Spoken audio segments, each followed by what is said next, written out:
Ladies and gentlemen, it's currently March 5th, 2023, and today is a rather sad moment in chess history. Today, Magnus Carlsen played his final game as world champion of chess. What does that mean? Magnus has been the world champion for over 10 years now. Being the world champion in chess means winning a head-to-head world championship match against the challenger who wins the candidates chess tournament. You can also be the world champion in rapid chess and in blitz chess, but classical chess, slow chess, is the most prestigious of all and has always been the most prestigious of all on the 64 squares. Well, Magnus declined to defend his title for the 6th time. He has won the title 5 times, defended it.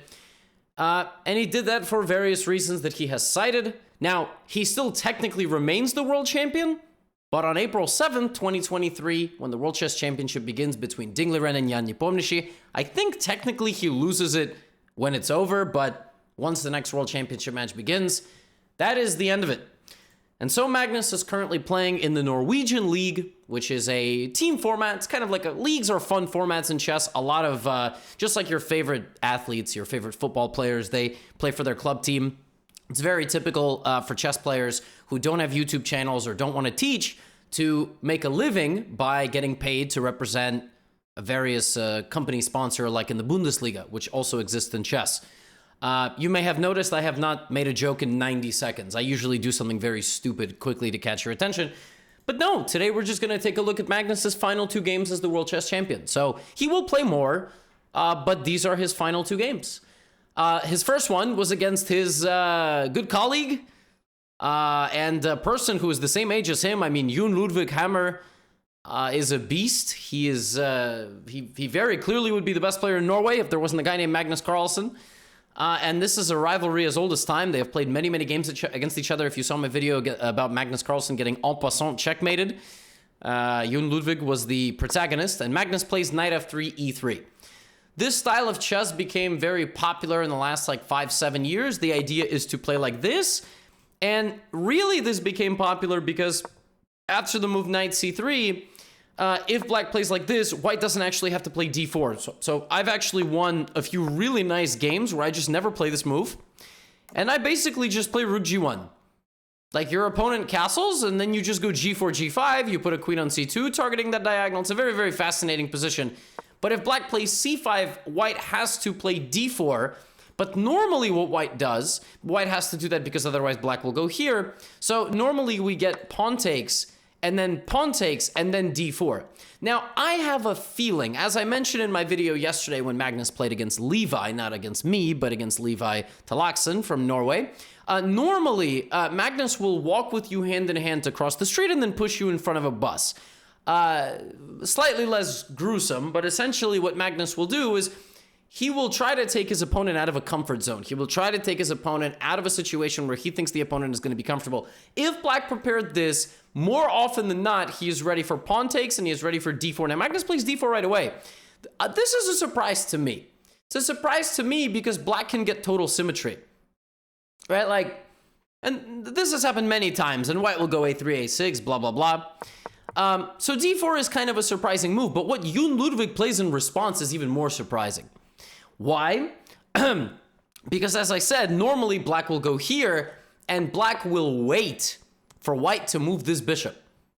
Okay? So black will wait for white to move, then he'll take, and now the bishop moved twice.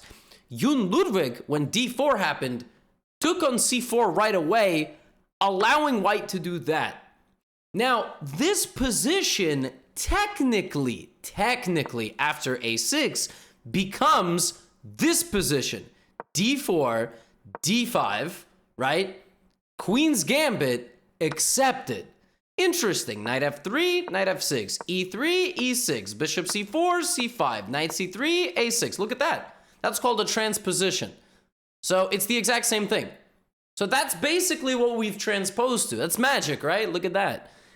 Now in this position, white can go castle, b3, bring the bishop back preemptively, take on c5, a4 to prevent b5. There are a million moves in this position. You know what move is almost never played here? Magnus plays it. I told you. This is right where the moment where Magnus walked the grandma across the street and then pushed her in front of a... He takes you into a position and then he abandons you completely, e4.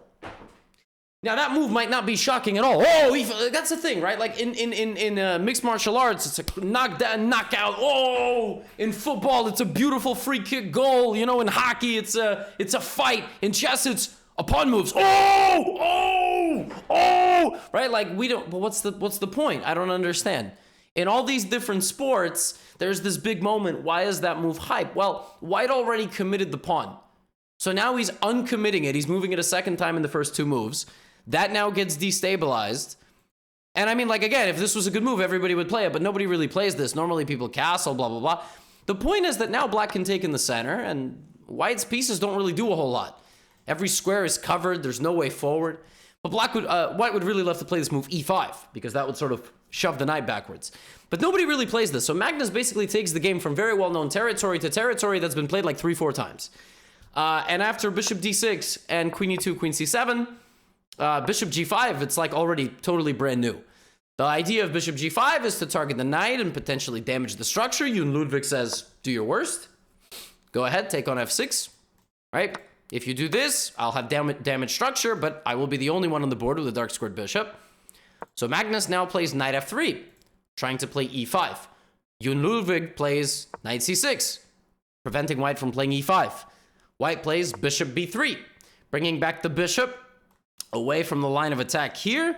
Maybe the rook will go to c1, kind of a waiting move. Again, if Black castles, now taking here could actually be quite nice. Also, you have the bishops here. Target this, get in there with the queen. So instead of that, Yoon Ludwig now moves the knight out of the attack of the bishop, rendering this guy kind of stupid. And probably he will go to the e5 square. Also, you are preventing White from castling because you will take the pawn on h2. So, rook d1 played by Magnus instead. The knight goes back to e5, and now Magnus is going to bring that bishop also back to g3. But from the opening, look at Magnus's time. If we go back a little bit, like, he had 126 on the clock, right? And now I mean, look at 18 minutes to move his bishop out. He knows how the bishop moves. He didn't need to spend 18 minutes on that. You haven't thought about anything for 18 minutes in your life. That's why you got bad grades in school, right? So 18 minutes for all of this, right? It's a very, very tense position. But all chess games ultimately have certain decisions that need to occur. What are you going to trade, right? What are you going to trade? What are you not going to trade? We have knight takes this.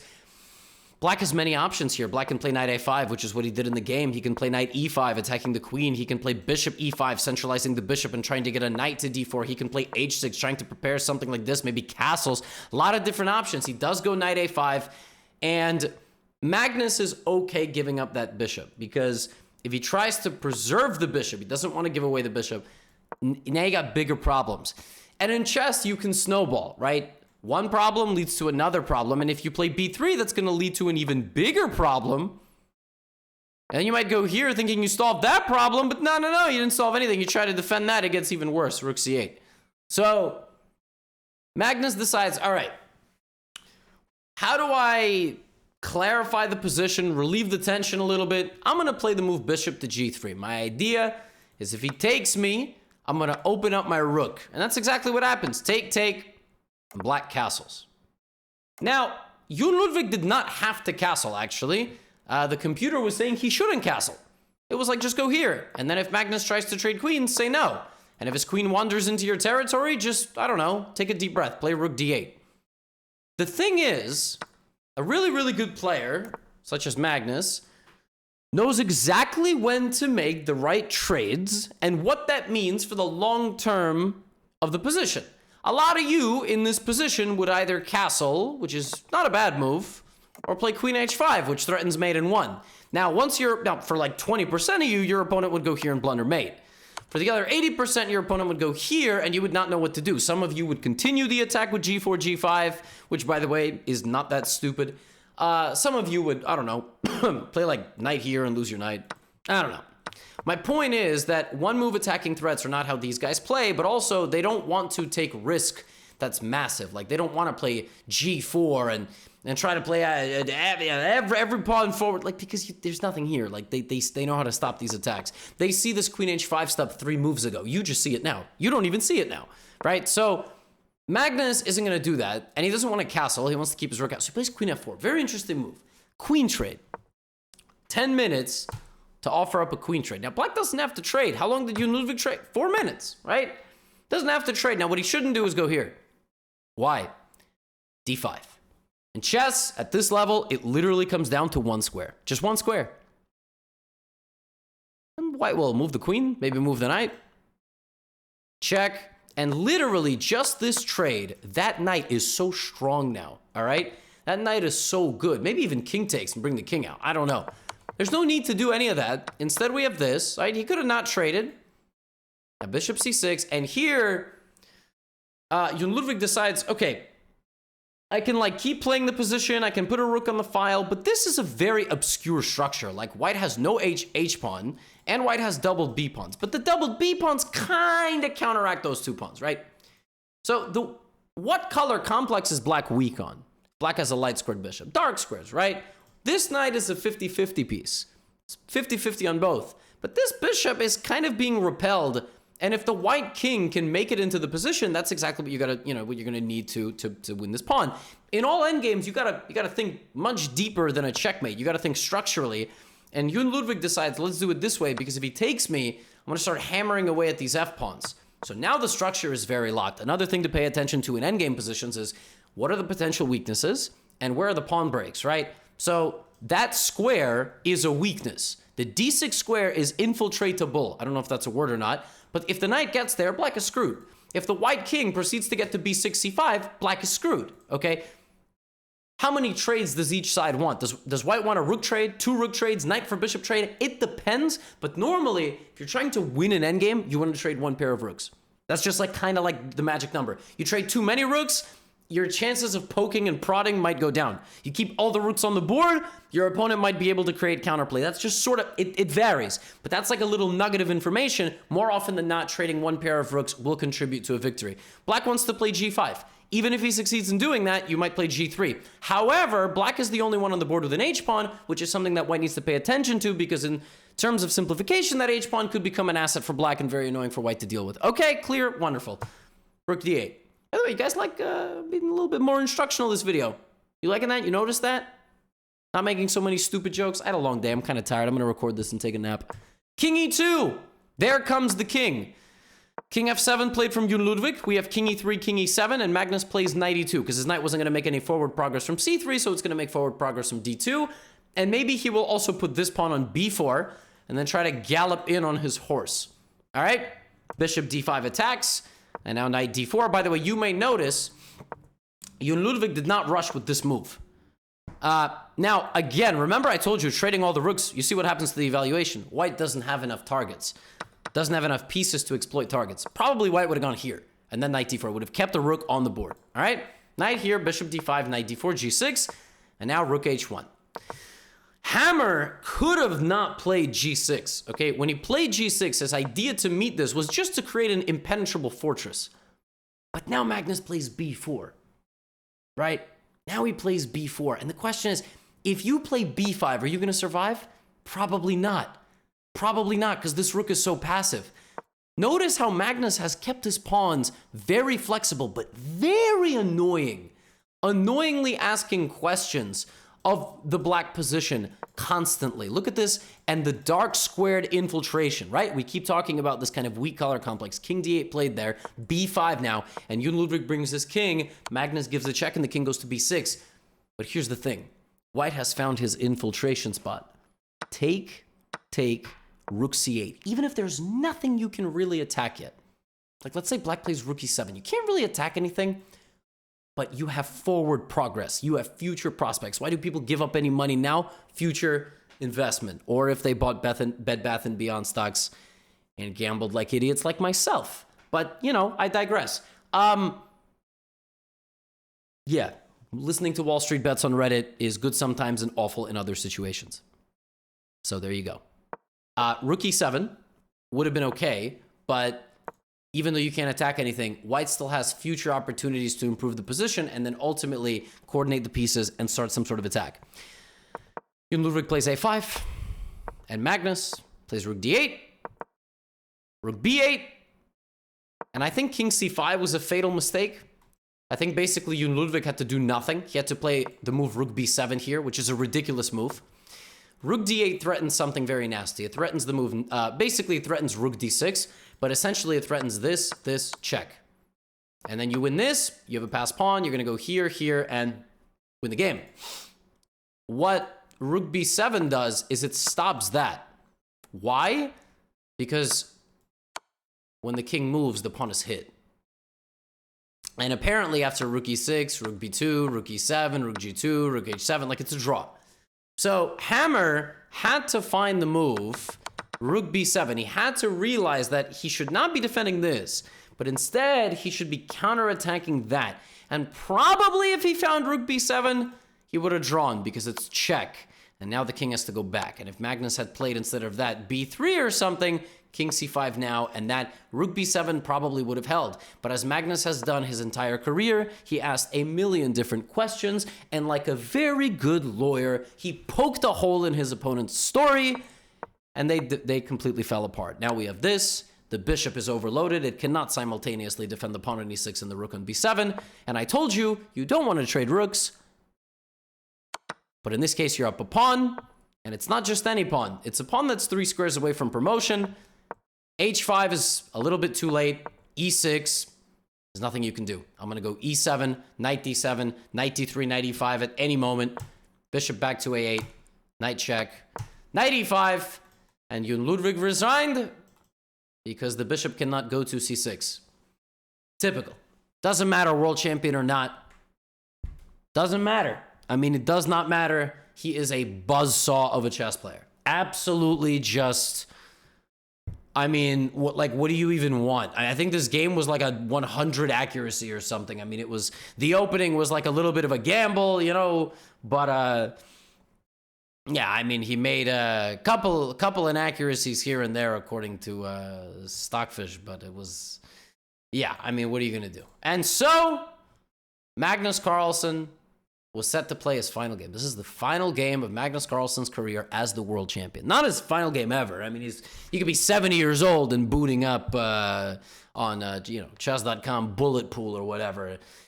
But yeah, Magnus is playing against his good friend David Howell. And Magnus plays the opening that he plays all the time in the World Chess Championship. And that opening, and we're going to look at it from Magnus's perspective out of respect. That opening is the Ruy Lopez, where you don't move your d-pawn.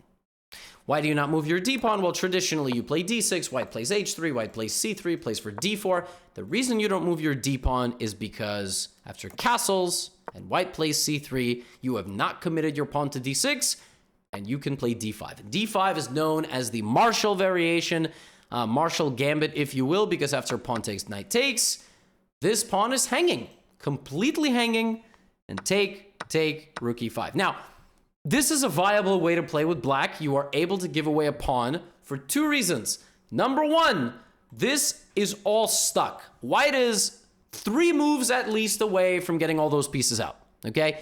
That's number 1. And so black's position is wide open, and black can take that opportunity to just go crazy. Number 2, this rook is out here, and that rook can very much be a target. So for instance, d3, bishop d6, all right? Queen h4. Like, look at this position. This is terrifying stuff. This is terrifying. Guy's about to get mated over there, right? So you use the rook as a target. So rook e5. I told you there's a moment in every game that Magnus drops the opponent off at a bus stop or in the middle of the road. Now is that moment. He plays bishop to b7, and David Howell spends 10 minutes on his next move, just like you and Ludwig, right? Bishop b7 is not a popular move. I cannot speak to the intricacies of this opening, but c6 is ridiculously more popular. And there is a line after bishop b7, which is really, really, really stupid looking. That line goes queen f3, pinning the knight and threatening to take. Now black plays bishop d6, attacking the rook. Now white takes this. If this, then this. If this, then this. So now black goes here. What? So both things are now hanging. The rook now moves. Now you take, now white goes here, and yeah, it's just this completely ridiculous looking position where black is a pawn down, but he has what's called Marshall compensation. He has more space over here, and he's really only down a c-pawn, and let me tell you something right now, that c-pawn is not scaring a damn person. And black is going to go here, threaten the pawn, You know, you're going to play h3, g3, and then black is just going to play like rook e8. And look at this position. Black's just going to start firing these pawns down the board. And white just never has a moment to breathe.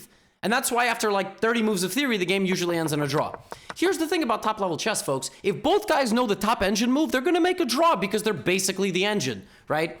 So d4 is what Howell plays, and then he comes back, and Magnus plays rook e8. And in this position, the most common move is knight to d2 by white. Black plays knight f4, attacking the pawn. Knight to f3, bishop takes f3, trying to remove the guard. And there's been a few games won with g takes f3 and this king kind of rotating over. Essentially, the structure is atrocious. And the reason why, by the way, why that knight is not just completely hanging is because, you know, you were attacking the queen. So knight f4, knight f3, and so on and so forth. David Howell here takes. As you can see from his time expenditure, he spent 27 minutes on that move. He had absolutely no idea what the best move was. Because if you don't remember theory in this position, it looks very, very scary to play 92. Like, it looks like you're going to lose by checkmate, okay? So he plays rook e8, queen e8, now knight a3, all right? Here's the thing about the Marshall position. At the end of the day, black is down a pawn. So it's really hard in chess at the 2700 level to be down a pawn and win. You can be down a pawn and draw. So Magnus plays b4. Okay? David takes. Magnus takes. All right, now David's got to get these couple of pieces out, right? He plays knight c4. That's fine. Now, this move looks really natural. Rook d8. But then just bishop e3. So we have knight c6 back, attacking the pawn on d4. David moves it forward. Magnus jumps into the middle, knight to d4. And knight e3 back. And now Magnus takes on b3 and queen b3. Here's again the problem. Count the pawns. At the end of the day, count the pawns. 6 for white, 5 for black. So it's like being up an attacker in football, right? Or in any sport. It's a big mismatch. Big mismatch. And the truth is, these two pawns might fall for these two pawns, and that pawn's going to be left, but Magnus plays queen b5. It's the best move, but just queen c2. And you take the pawn back, but look what we got. We got queen, bishop, rook. We got queen, bishop, rook. They're the same color bishop. It's 3 and 2, 3 and 2. And, you know, David Howell's not a Gotham sub, so he's not going to hang a rook in one move. So he just goes here, and he gives... And, folks, I think you know where we're headed with this. Bishop comes back to e5. Still a little bit tricky, but very, very solid. Now it is deadly symmetrical, completely symmetrical position. And again, short of one guy blundering a mate, David plays h3, queen d3, and you do not have to worry about a queen trade. The only thing you need to worry about is losing that pawn. So David plays rook e1 because rook a3 will be met with bishop c5, winning the game on the spot. That is an oopsie. So f5, g3, here come the kings. It's the end game. King g6, rook c1, and David is ready to come down to c6. There's rook a3, just rook c2, and you ain't getting that pawn. Kicks out the rook, brings his king a little bit forward. And actually, what's funny is that technically white did not play in the most accurate of fashion. Look at the time difference. I mean, this is how scary it is to play Magnus. It's a completely equal position. You are down 57 minutes on the clock. All right? If I had this with white, I would probably find a way to lose, even though everything is completely symmetrical. David gives a check, and now they have made the time control. You see David's time go up back to 30 minutes. They get the extra time, and they repeat moves. There is absolutely no way to make any sort of progress here. I mean, if Magnus really wants, he can try to play king d5, but you're not crossing the c line ever. And it was a hard-fought game. Magnus played an interesting idea, but unfortunately, it is hard to win on demand with the black pieces in chess. And he ends his classical chess career as the world champion with a draw against the good friend. So kind of a nice little anime finish there. Well, I don't know, maybe an anime like a bunch of people die and, you know, histrionics and whatnot. Omae wa mo shinderu, or whatever. Anyway, that was the final game that Magnus Carlsen played as the world champion of chess. On April 7th, I would imagine when the first move is played in the next match, that means we will have a winner. So that technically is the day that he's no longer the world champion, but probably the day that they crown it. It will be the case. What a career. And I mean, listen, I think that if he ever wanted to play the candidates again, it would be very exciting. But he's, in my opinion, and I don't think it's a controversial one, best player in the world. I think that appointing him the world champion is definitely something that FIDE or the International Chess Federation has had the rights to do. But I think we all know who the best player in the world is. And it's this gentleman from Norway. And until he decides to completely stop playing, or maybe enough time goes by that he gets so old that he can't compete with the youngcomers, it's him. But that was his final game as the official classical world chess champion. Get out of here.